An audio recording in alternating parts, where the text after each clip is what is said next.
Book 12. Is one who in his journey baits at noon, though bent on speed, so here the archangel pause betwixt the world destroyed and world restored. If Adam aught perhaps might interpose, then with transition sweet new speech resumes. Thus thou hast seen one world begin and end, and man is from a second stock proceed. Much thou hast yet to see, but I perceive thy mortal sight to fail. Objects divine must needs impair in weary human sense. Henceforth what is to come I will relate. Therefore thou give due audience and attend.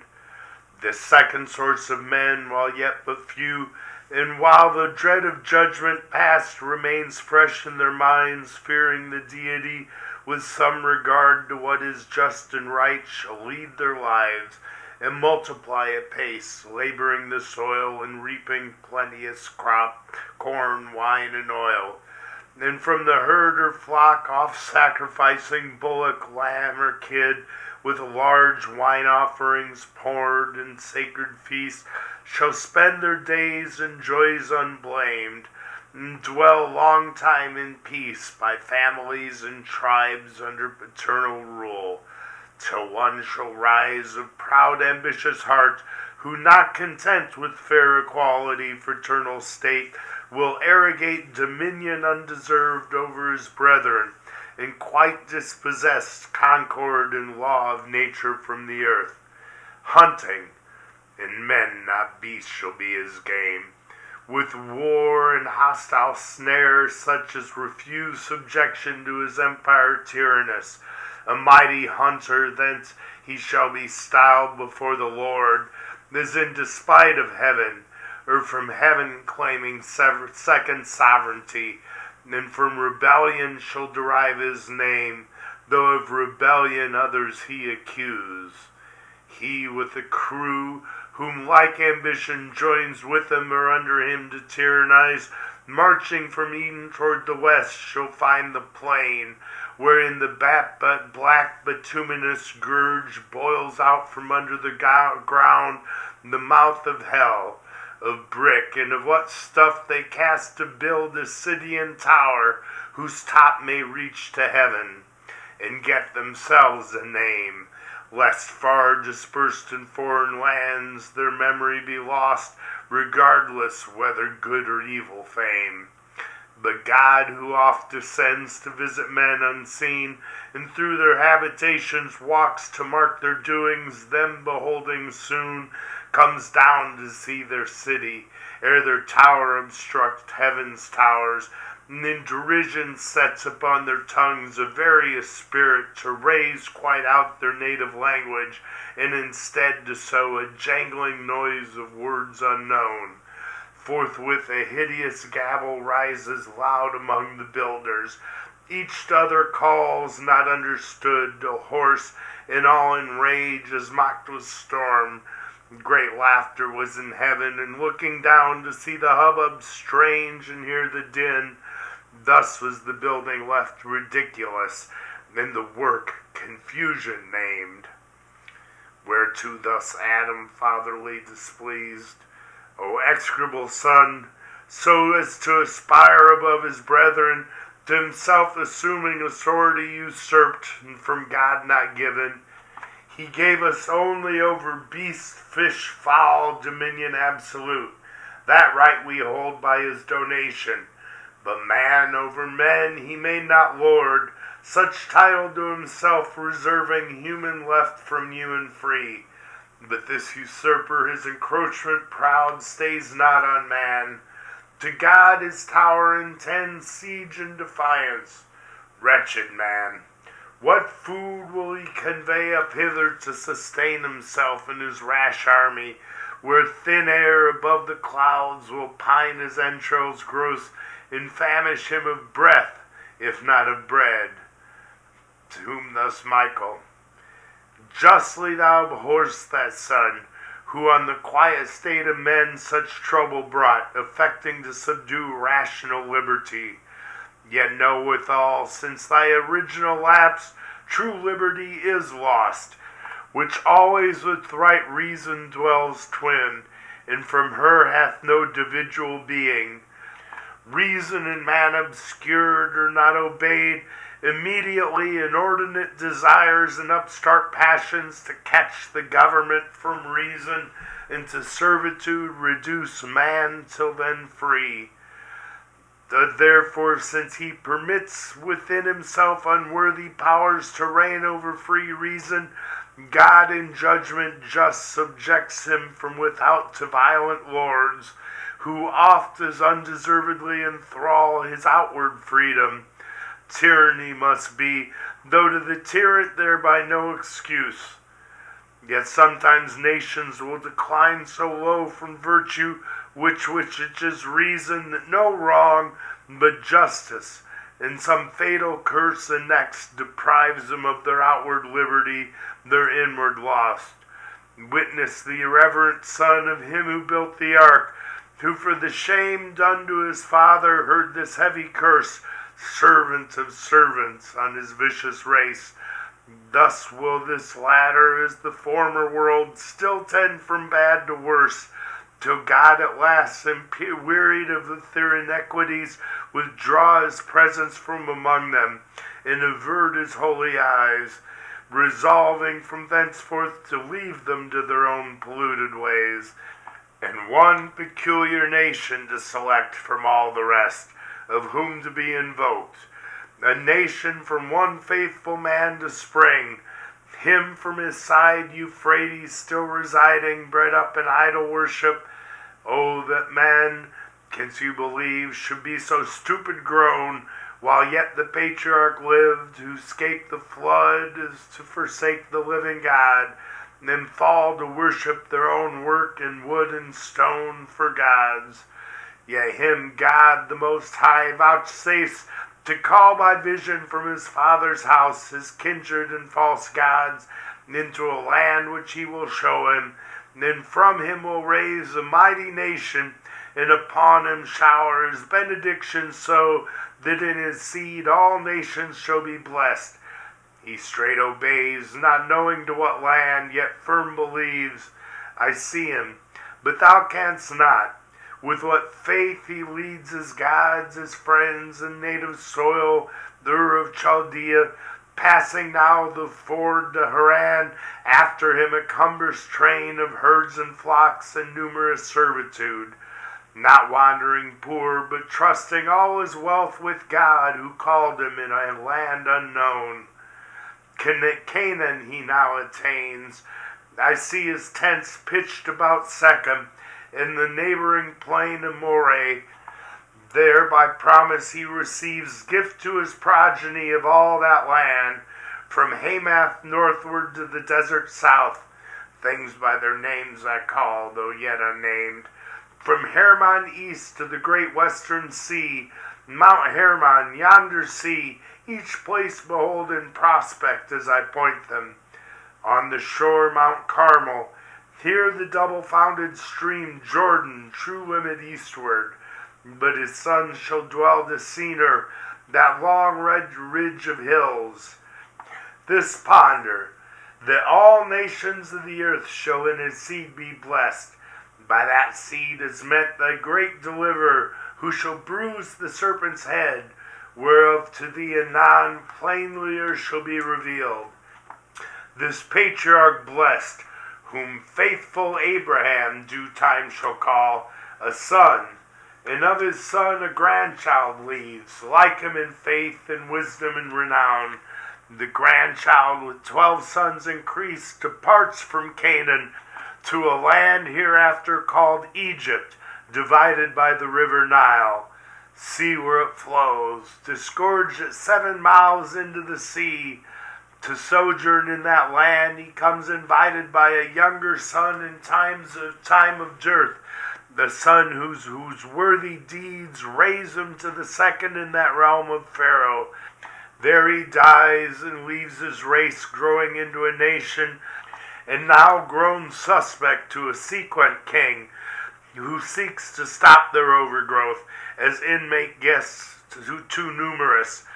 whence of guests he makes them slaves inhospitably, and kills their infant males, till by two brethren, those two brethren called Moses and Aaron, sent by God to claim his people from enthrallment, they return with glory and spoil back to their promised land.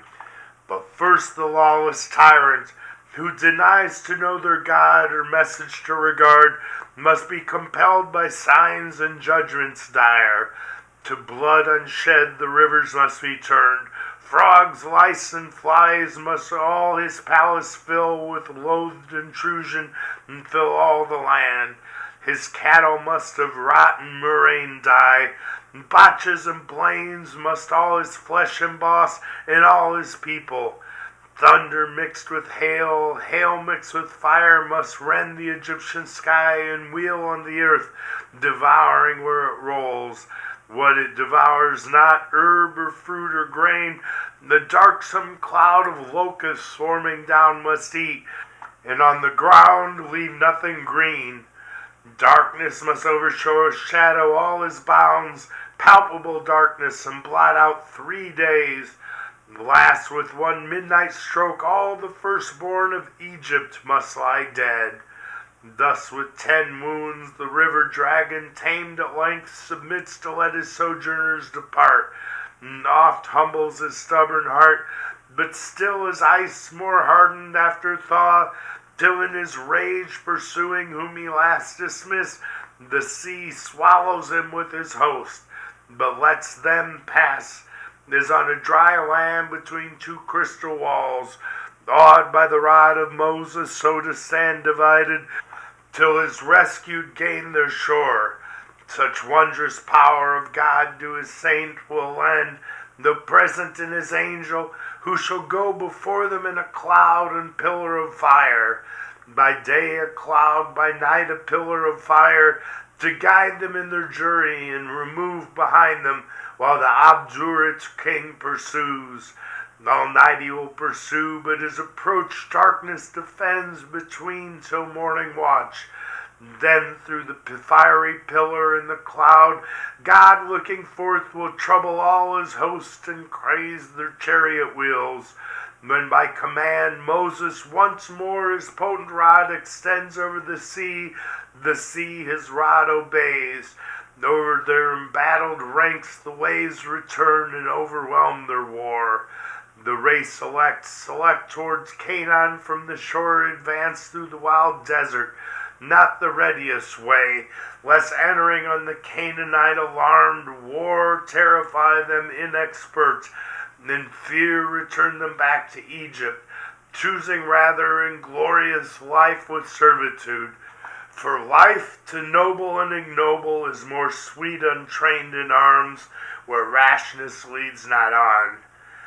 This they shall gain by their delay in the wild wilderness, there where they shall found their government, and their great senate choose through the 12 tribes to rule by laws ordained. God from the mount of Sinai, whose great top shall tremble, he descending, though himself in thunder, lightning, and loud trumpet sound, ordain their laws, part such as appertain to civil justice, part religious rites of sacrifice, informing them by types and shadows of that destined seed to bruise the serpent, by what means he shall achieve mankind's deliverance. But the voice of God to mortal ear is dreadful. They beseech that Moses will report to them his will, and terror cease. He grants what they besought, instructed that to God is no access without mediator, whose high office now Moses in figure bears, to introduce one greater, of whose day he shall foretell. And all the prophets in their ages the time of great Messiah shall sing. Thus laws and rights establish, such delight hath God in men obedient to his will, that he vouchsafes among them to set up his tabernacle, the Holy One with mortal men to dwell. By his prescription a sanctuary is framed of cedar, overlaid with gold, therein an ark, and in the ark is testimony, the records of the covenant, Over these a mercy seat of gold, between the wings of two bright cherubim. Before him burned 7 lamps as in a zodiac representing the heavenly fires. Over the tent a cloud shall rest by day, the fiery gleam by night, save when they journey. And at length they come, conducted by his angel to the land promised to Abraham and his seed. The rest were long to tell, how many battles fought, how many kings destroyed and kingdoms won, or how the sun shall in mid-heaven stand still a day entire, night's due course adjourn, man's voice commanding. Sun in Gibeon stand, and thou moon in the valley of Ajalon, till Israel overcome. So called the third from Abraham, son of Isaac, and from him his whole descent, who thus shall Canaan win.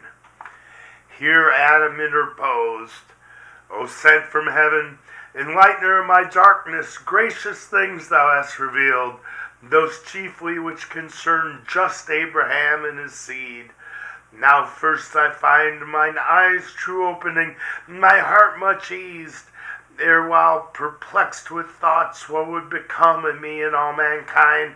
But now I see his day, in whom all nations shall be blessed, favor unmerited by me, who sought for forbidden knowledge by forbidden means.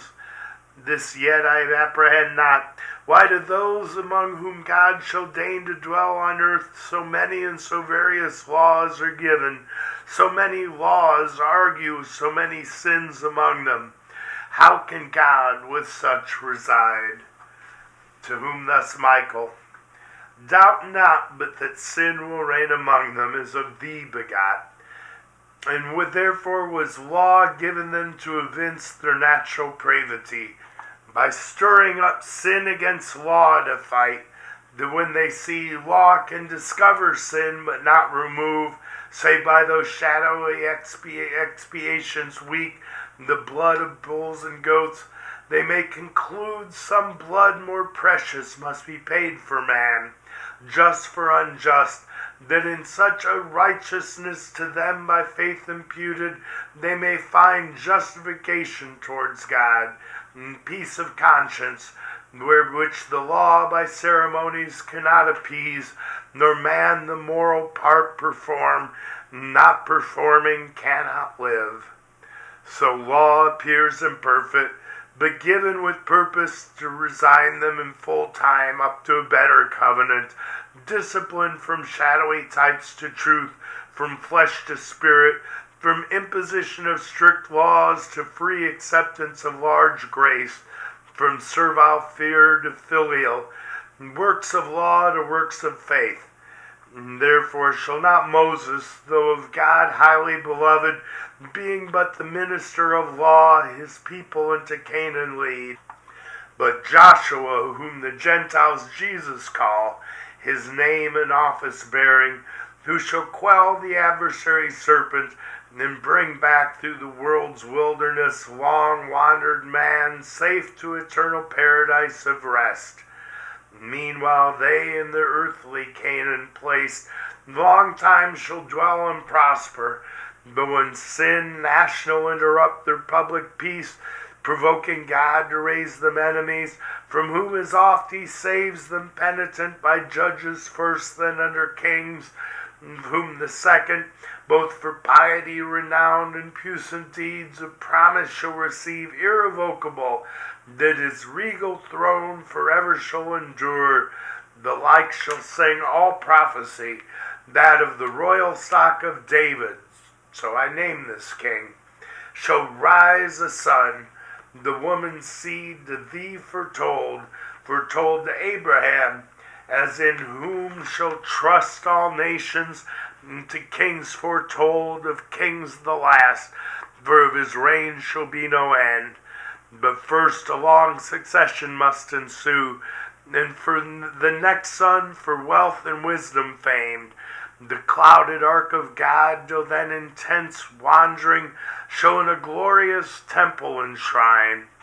Some follow him, as shall be registered part good, part bad, bad the longer scroll, whose foul idolatries and other faults heaped to the popular sum will so incense God as to leave them and expose their land, their city, his temple, and his holy ark with all its sacred things, the scorn and prey to that proud city, whose high wall thou sawest left in confusion, Babylon thence called.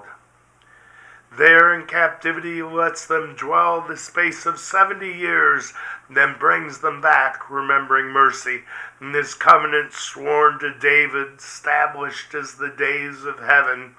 Returned from Babylon by leave of kings, their lords whom God disposed, the house of God they first re-edify, and for a while in mean estate leave moderate, till grown in wealth and multitude factious they grow. But first among the priests dissension springs, men who attend the altar and should most endeavor peace. Their strife pollution brings upon the temple itself. At last they seize the scepter, and regard not David's sons, then lost it to a stranger, that the true anointed King Messiah might be born bard of his right. Yet at his birth a star unseen before in heaven proclaims him come, and guides the eastern sages, who inquire his place to offer incense, myrrh, and gold. His place of birth a simple, solemn angel tells to simple shepherds, keeping watch by night. They gladly thither haste, and by a choir of squadron angels hear his carol sung. No virgin is his mother, but his sire the power of the Most High. He shall ascend the throne hereditary, and then bound his reign with earth's wide bounds, his glory with the heavens. He ceased, discerning Adam with such joy surcharged, as had like grief been dewed in tears, without the vent of words, which these he breathed. O prophet of glad tidings, finisher of utmost hope, now clear I understand what oft my steadiest thoughts have searched in vain, why our great expectation should be called the seed of woman. Hail, Virgin Mother, hail, high in the love of heaven, yet from my loins thou shalt proceed, and from thy womb the Son of God Most High. So God with man unites. Needs must the serpent now his capital bruise expect with mortal pain. Say where and when their fight, what stroke shall bruise the victor's heel? To whom thus Michael, dream not of their fight as of a duel, or the local wounds of head and heel. Not therefore joins the Son manhood to godhood, with more strength to foil the enemy, nor so to overcome Satan, whose fall from heaven a deadlier bruise disabled not to give thee thy death's wound, which he who comes thy Savior shall recur, not by destroying Satan, but his works in thee and in thy seed. Nor canst this be, but by fulfilling that which thou didst want, obedience to the law of God, imposed on penalty of death, and suffering to death, the penalty of thy transgression due to theirs which out of thine will grow, so only can high justice rest apaid. The law of God exact he shall fulfill both by obedience and by love. The love alone fulfill the law. Thy punishment he shall endure by coming in the flesh to a reproachful life and cursed death, proclaiming life to all who shall believe in his redemption, and that his obedience imputed becomes theirs by faith, his merits to save them, not their own, though legal works.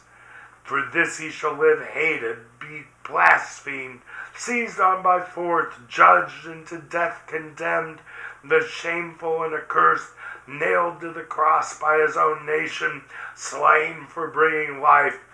But to the cross he nails thy enemies, the law that is against thee, and the sins of all mankind with him there crucified, never to hurt them more who rightly trust in this his satisfaction. So he dies, but soon revives. Death over him no power shall long usurp. Ere the third dawning light return, the stars of morn shall see him rise out of his grave, fresh as the dawning light, the ransom paid, which man from death redeems, his death for man. As many as offered life neglect not in the benefit embraced by faith not devoid of works. This godlike act annuls thy doom, the death thou shouldst have died, in sin forever lost from life. This act shall bruise the head of Satan, crush his strength, defeating sin and death, his two main arms, and fix far deeper in his head their stings than temporal death shall bruise the victor's heel. They're theirs which he redeems, a death-like sleep, a gentle wafting to immortal life.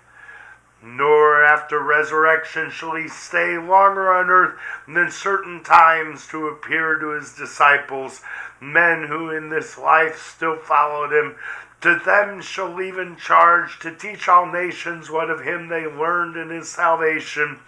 Them who shall believe, baptizing in the profluent stream, the sign of washing them from guilt of sin to life pure, and in mind prepared so befall for death, like that which the Redeemer died.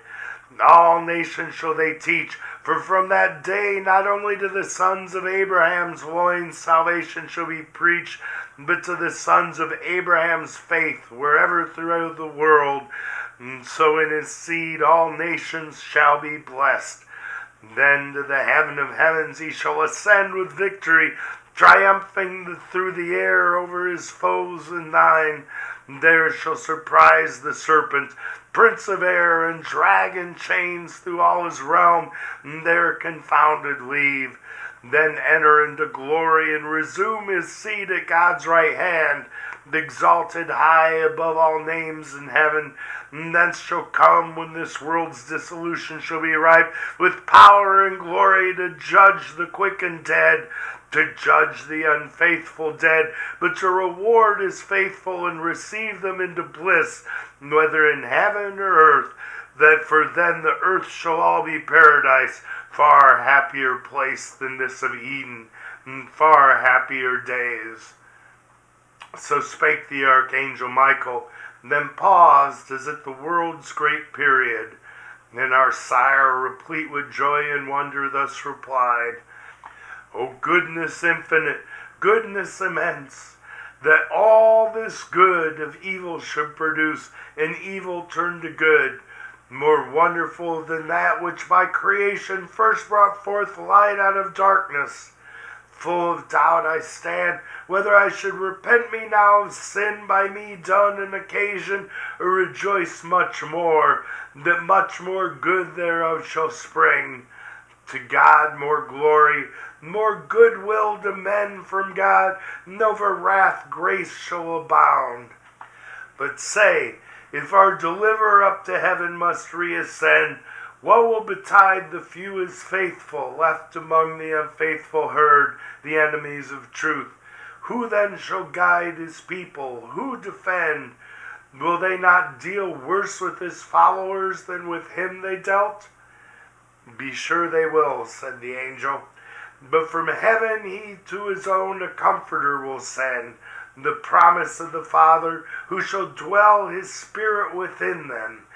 And the law of faith working through love upon their hearts shall write, to guide them in all truth, and also arm with spiritual armor, able to resist Satan's assaults and quench his fiery darts.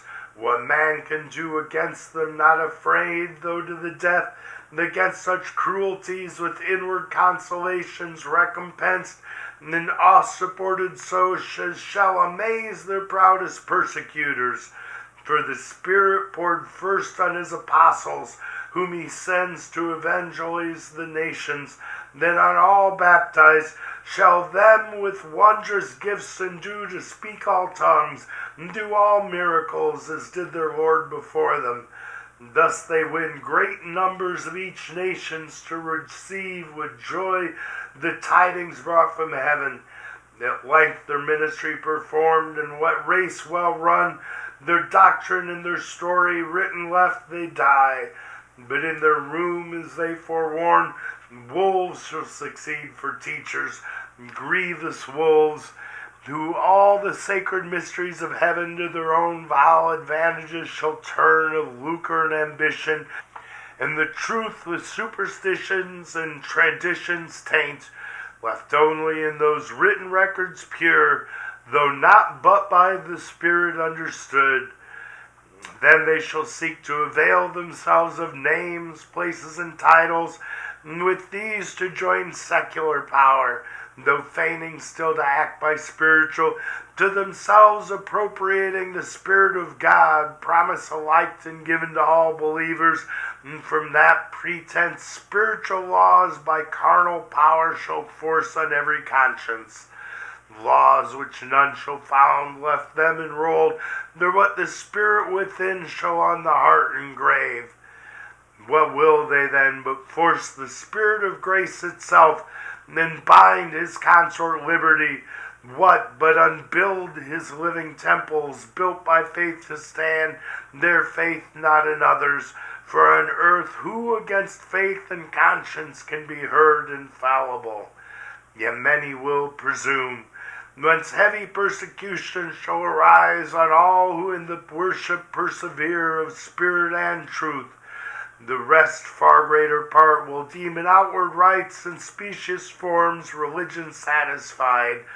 Truthers shall retire, bestuck with slanderous darts, and works of faith rarely found.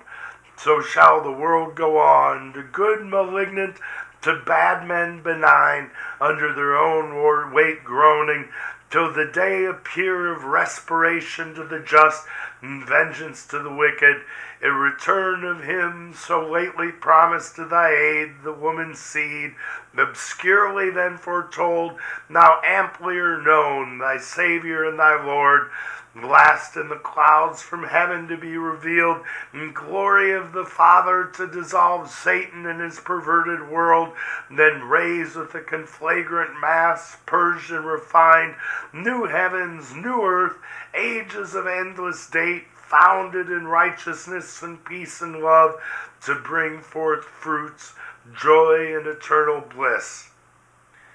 He ended, and thus Adam last replied, How soon hath this prediction, seer blessed, measured this transient world, this the race of time, till time stand fixed. Beyond is all abyss, eternity whose end no eye can reach.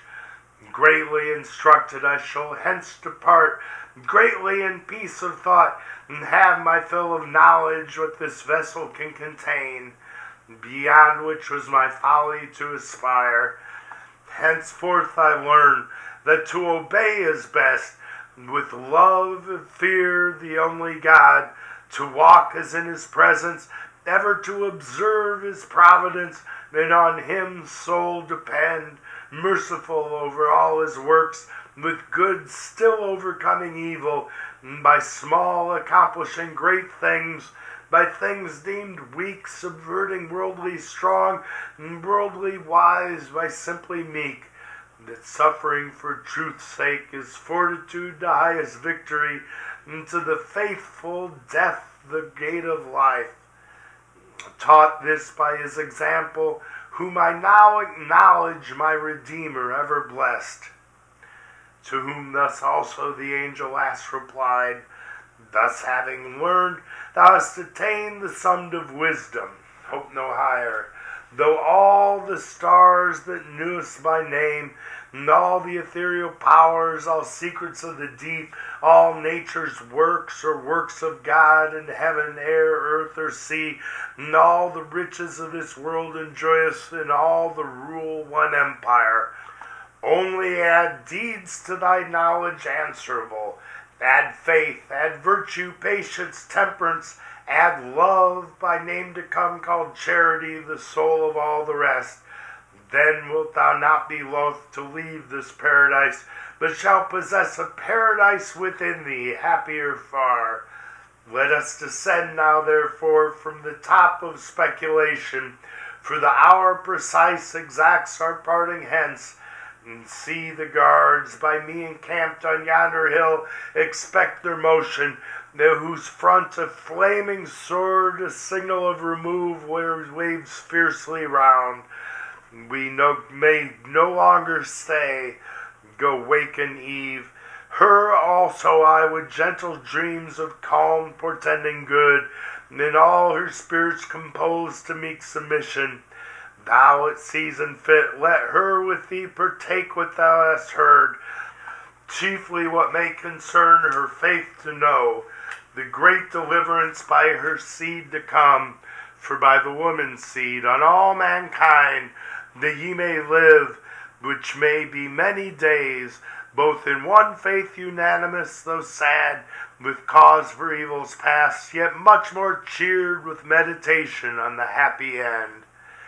He ended, and they both descended the hill. Descended Adam to the bower where Eve lay sleeping, ran before, but found her waked. And thus with words not sad she him received. Whence thou return'st, and whither went'st, I know, for God is also in sleep and dreams advise, which he hath sent propitious, some great good presaging, since with sour and hearts distressed wearied I fell asleep. But now lead on, in me is no delay, with thee to go is to stay here, without thee here to stay is to go hence unwilling. Thou to me art all things under heaven, all places thou, who for my wilful crime art banished hence. This further consolation yet secure I carry hence, though all by me is lost, such favor I unworthy am vouchsafed, by me the promised seed shall all restore. So spake our mother Eve, and Adam heard well pleased, but answered not. For now too nigh the archangel stood, and from the other hill to their fixed station, all in bright array the cherubim descended.